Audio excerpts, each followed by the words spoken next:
I got to ask Cynthia a question, which is my most proud moment of the Wicked Night. And this was like, yes, if it was a sit down, she would have cried. Narelda Jacobs, welcome to the Weekend Briefing. Antoinette, finally. Oh my gosh.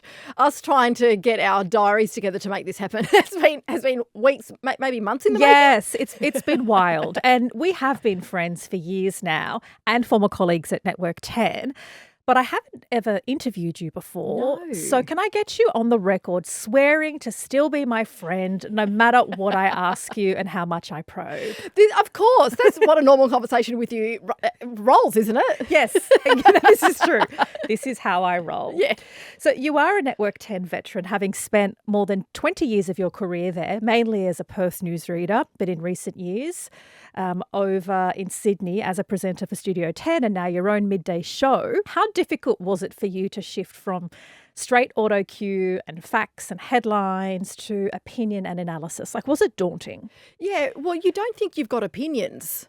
When you read auto cue, and, you know, it's a highly sought after job, you know, presenting the news is such a privileged job. And when I first got the job in 2008, I really felt like I'd won lotto because there was no weekend work. It was Monday to Friday. Still had to work public holidays and, Yes. you know, all the public holidays and Christmas and things. It felt like entering a new phase of life, really. But what happens is that when you have a taste of sharing opinions like I did when I would fill in for the project and Studio 10, I realised that I did have opinions. Yeah.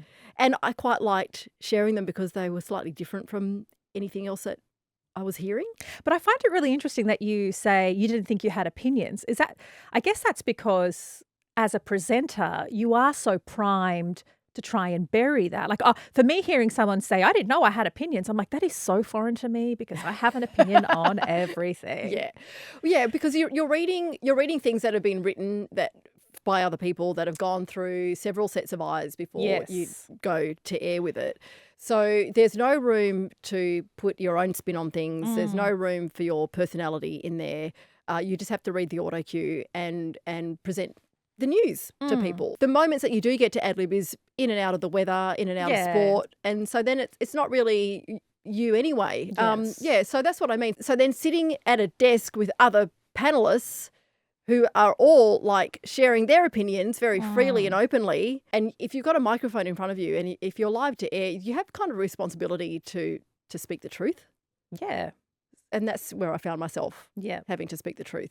Was it daunting though, or did you lean into it? Oh, in the beginning. Well, because we know how easily people are cancelled. And so in the beginning. No, I don't know anything about that, Narelda. Tell me more. In the beginning, and I use those words like it's way more. We know that it's way more nuanced, but I use those words because at that top level, you know, that's what people think. And so when you're not experienced at it, that's all you look at life. You know, you think, I'm one word away from being cancelled, but we know that it's way different. It's not quite like that. Yes. And there is room for nuance. But it was terrifying for that reason. And so I kind of, I walked in fairly lightly in the beginning because I moved to Sydney in January 2020 for Studio 10. And my first opportunity to share some opinions that would be seen to be controversial was around January 26. Yeah, right. And others had, you know, Brooke Boney had been doing it years before me. But you see the coverage and the barrage of abuse that she cops afterwards. Yes, you see it and you go, you brace yourself and think, am I ready for this? And with support from executive producers and the team and, you know, publicists and things, yes, I was ready for it. And so I did it. I said my piece. I spoke my truth, shared some, you know, personal family stories and cultural and historical stories of, you know, of Australia, and waited for the backlash, and it didn't really come. Yeah, wow. It didn't really come, and I was like, oh, wow. Okay. So you're like, okay, I got this. I can do this. Yeah, I can do this. And then other things happened throughout the year. So, you know, it was the COVID shutdown year, but also BLM. Yes. And so then there were conversations about BLM. And in the news on this one day, it was Minnesota voting to defund the police and the community wanting to defund the police. And so I said, well, if that's what they want, and everyone went woof, and looked at me and were like, what? And so at that time, I didn't really understand what defunding the police meant, but I understood that if a community is saying this is what they need, then you have to take it in good faith that that's what they do need, you know. And so I was supportive of the community, and so then the headlines were written up. Narelda Jacobs wants to defund the police, and there was no like my own limited understanding of what that meant. There was no understanding whatsoever in Australia about what defunding the police meant, and it doesn't mean to take the money. It just means reinvesting, you know, justice reinvestment, I guess. So then that was the headline. At that point, you weren't expecting the barrage. No. You braced yourself for January 26th, right. and they pounced when you weren't expecting it. And I think it's always the thing that you don't plan to say, the thing that comes like off the cuff or as the full stop to a nice little conversation that you're having. That's the thing that you're caught out with, and probably because you haven't kind of given it's your initial response. And you know, I still stand by what I said, but the headline was written up wrong. Yes, because that's not what I was saying. Do you think that not only as a woman, but also as a woman of colour, an Indigenous woman, that the margin for error or the online mob attack is greater, the risk is greater for somebody like you? Oh, 100%, 1,000%. Yeah. Oh, my goodness. Like, Stan Grant is a great example of that. And, you know, any conversation with Stan or look back at his career. A great and terrible example of that. Yes, yeah. And this happened to me as well around the Queen dying. You know, I'm on Studio 10 with a colleague of mine who is Irish and shares the same beliefs as First Nations people in Australia to Irish people about the monarchy. And we had a really great conversation. His comments didn't get written up, but mine did. Yeah. And the headline was, "Don't make me mourn the Queen." But I didn't say that. Not once did I actually say that. It was a story that I had shared of another First Nations woman saying those things, and that was the headline in that story. Attributing it to you. Yes. So then my comments about the Queen dying on Studio 10, which was a lot more nuanced and complicated than that, and talking about the complicated history with the monarchy. And my dad loved the royals. That's like, right. I remember that. Yeah, we watched all of the royal weddings. Like he was given a member of the British Empire by the Queen herself. You know, so my conversation was way more nuanced. And so then to minimise it with a headline, "Don't make me mourn the Queen," was so, and yet, so that's me, but my colleague, nothing. The truth of the matter is, well, obviously you're misquoted, but even if you did say, "Don't make me mourn the Queen," that's absolutely your prerogative. The monarchy has been nothing but brutal to your people. Well, we were forced to wear, when I say forced, we had to wear black. Do you remember the time? Oh, yes, all the presenters were wearing had to wear black. Yes, that's right. And so I questioned this because there was no questioning of it. It was just a thing that you had to do. Yeah. And so I wore black and white. Yeah. You're like, I'm going to push this just a little bit. Yeah, just a little bit. Yeah. Like, you know, I don't want to be like you know, somebody important has died and you give that person the respect that they're due, but you can also open up a very nuanced conversation, which is what I tried to do. I want to know why journalism for you, and like, who was your idol growing up? Well, my dad was in Aboriginal politics, and so we constantly had journos around our house, and I would, you know, often pick up the phone and it would be a journo wanting a comment from Dad, you know, that sort of thing. So I was exposed to that as a child, and I loved the idea. I just kind of loved the look of it. I loved these people, you know, wearing suits, arriving at a scene and then sticking the microphone in front of somebody and getting them to talk, you know. And I was also a good storyteller when I was at school. I enjoyed reading. I enjoyed telling stories. And actually my teachers suggested that I become a journalist. It looks really glamorous. And I know that you did court reporting. I've done crime reporting before. A lot of it is not glamorous. Like the one good thing that I took away from crime reporting, other than having a pretty tough tummy to gross situation, is I'm able to do a winged eyeliner without a mirror sitting in a gutter because you're obviously... That's a talent. It's such a talent. Did you say without a mirror? Without a mirror. Whoa. Because often you're sitting at crime scenes in gutters for hours and hours. And the same with court. Often you're sitting around for hours and hours. Did you get into the job and then go, oh, maybe this isn't as glamorous as I thought it was? Look, I became the court reporter at a time when I was actually feeling a little bit anxious about arriving to work and not knowing what your story is going to be. Because as general reporters, you're thrown into things. You could be at the zoo one day and you could be doing a fatal, horrific car crash the next, or on the same day, actually. So I started to become a little bit anxious about, on my way to work, what story am I going to have today? So court reporting was a way, and nobody at work knew this was going on, but court reporting was a way that I knew that I would be at the law courts every day. Yes. Even though I didn't know necessarily what story we were going to do, at least it kind of looked the same. And actually life now is a bit like that. Like I go into a studio and I don't know what news is going to happen, but I'm sitting at the desk and I'm anchoring it, and it's the same. So court was a little bit like that. I loved doing courts actually because it was the stories that didn't go to air. You know, you'd sit in a law court and you'd see case after case after case, and it was and this would particularly happen in children's court, and where the public gallery, the public isn't allowed to go into the children's court, so the opportunities are limited to go in and experience it for yourself. But to see Aboriginal child after Aboriginal child come in, it was really eye-opening, and it just made me appreciate my own privilege, but also my own platform that I have, and what could I possibly do to help.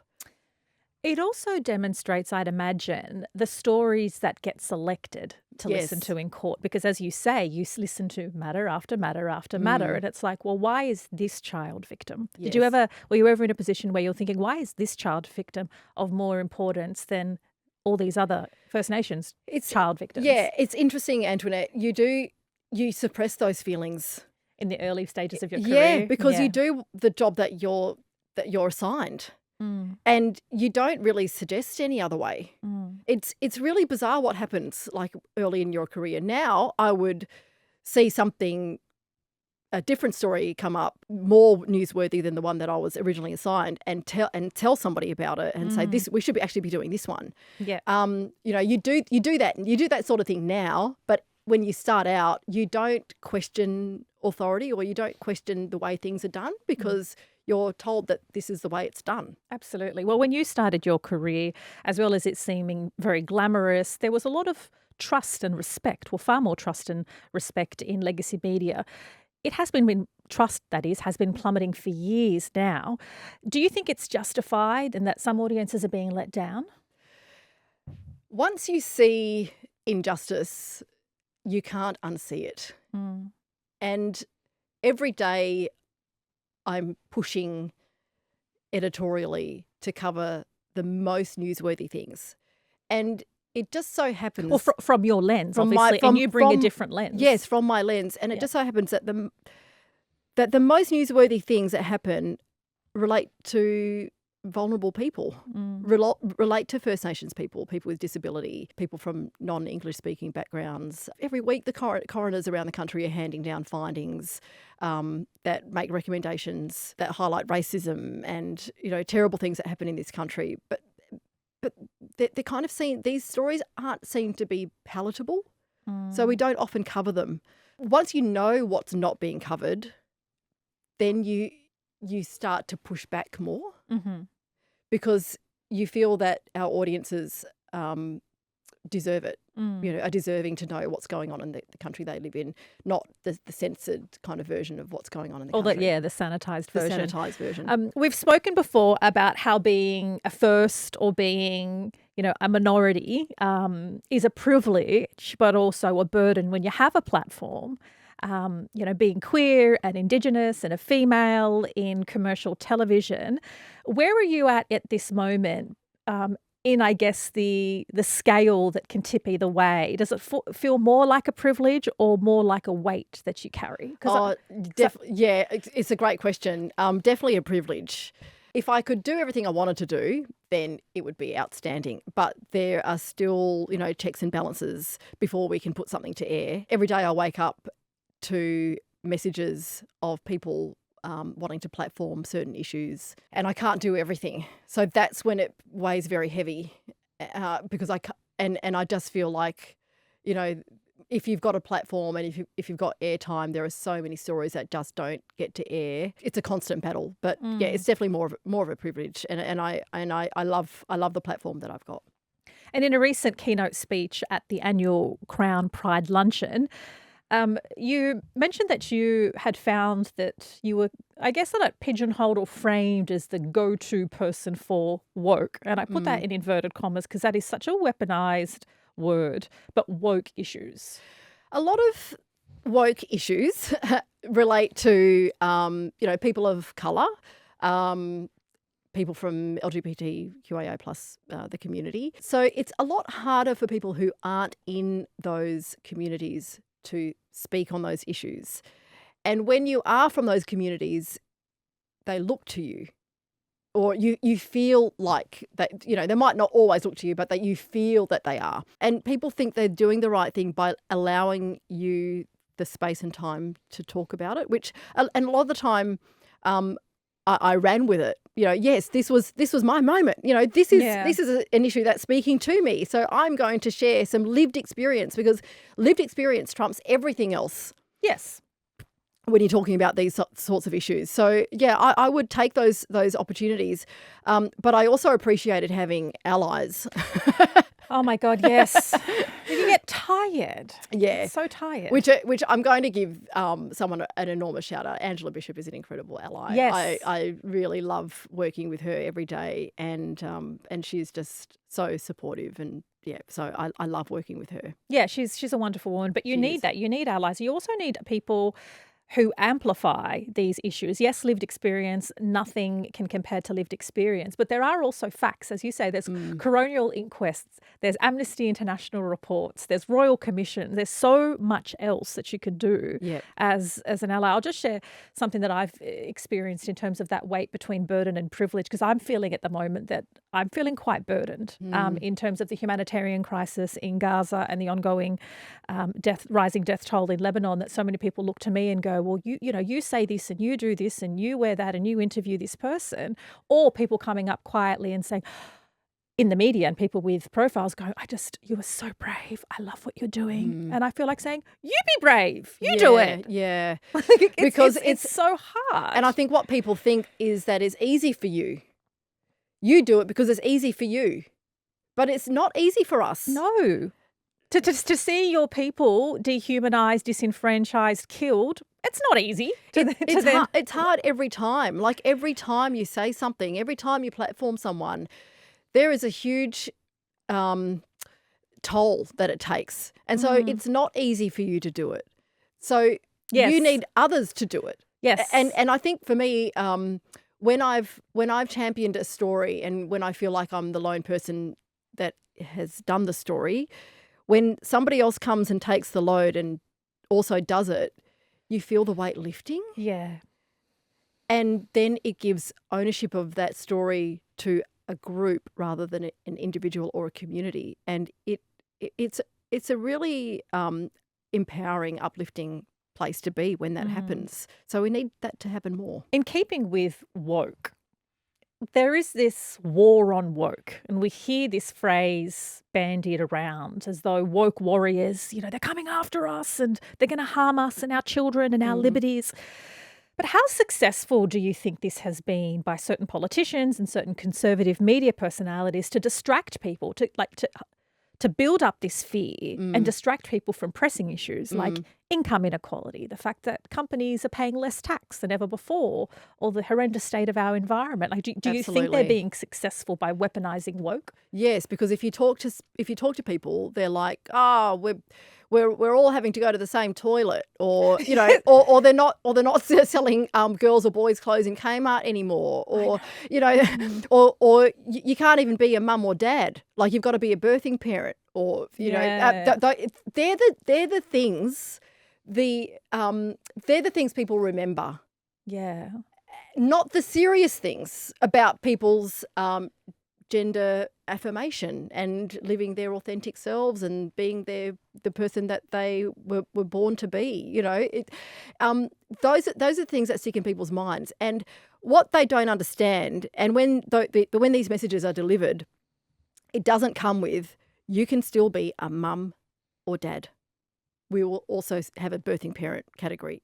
You know, there's a third box. Yeah. You can still buy girls' clothes and boys' clothes. You can also buy gender-neutral clothes. Yeah. You can still go to the ladies' toilet or the men's toilet, or you can go to a gender-neutral toilet. You know, they're the things that are lost. Like, we're not saying that there's only going to be non-binary. There's room for everything, and that's not the message that is listened to and remembered, because all they remember is the fear. Like, my existence is going to somehow be threatened. No, it's not. No, it's not. Yeah, I hear these conversations, particularly around out the front of school when I pick up my kids, and these conversations about, oh, they're going to make our boys wear female, uniform dresses or whatever. And I'm like, what's far more alarming and actually widespread is our lowering levels of literacy. The chronic underfunding of public schools. Like, if you're concerned about your child's welfare, and you ought to be, it seems that this messaging about which toilet their child's going to use and if a drag queen might be at the local library, as opposed to what is very statistically backed and very obvious, such as literacy and funding. How do those conversations go down at school pickup? Oh, I'm incredibly popular at school pickup. I am incredibly popular. But this is my life. You're speaking to me now because, when you bring it back to the truth, you're a killjoy. Yeah. When you bring it back to, well, have you seen the suicide rates amongst gender dysphoric young people or people who are trans? Have you seen the mental health stats and the suicide rates? Like, these are the reasons we need to be more open about talking about these things. It's not about your child not being able to wear boys' clothes or girls' clothes. Like, this is about existence of trans folk and non-binary folk and their mental health. Mm-hmm. I spotted something on your Instagram the other day, an encounter at a Melbourne cafe. Oh, yes. That sounded fun.